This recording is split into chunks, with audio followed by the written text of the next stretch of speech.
So after my mom found all those sketches, I had a brief moment where I thought, oh, maybe my future should be to write a catalog and of all those sketches. But it didn't work out. I decided I'd go on with university. But 20 years after that, the Fenelon Falls Museum were celebrating, I think it was the 160th anniversary of the arrival of Anne Langton in the village, or at Blythe, and would I maybe do something to help commemorate that, do a little presentation of some kind.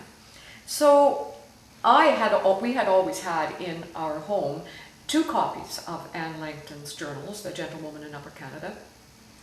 So I thought, okay, I will reread those and see what I can come up with.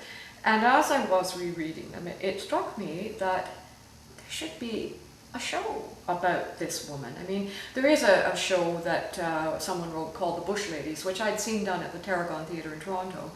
And it had included Anne Langton, but in a lesser capacity. The focus had been on Susanna Moodie. So I thought, okay, let's see what I can do shaping the journals and the letters into a sort of narrative of her experiences here in the bush. So I developed something, and I also included Canadian folk songs and parlour songs, and I presented that at the museum. And then I did it in Stratford a little bit, and then I put it aside. And my friend said, one of my friends who had seen it said, you should take this to Tom Kneebone, who runs Smile Theatre out of Toronto, and it's a company that tours to retirement homes and pieces about Canadian history. So I did that.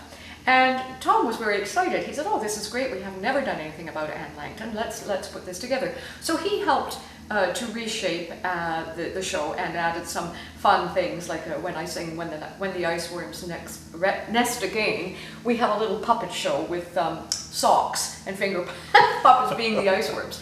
And that show toured throughout southern Ontario to over 60 locations.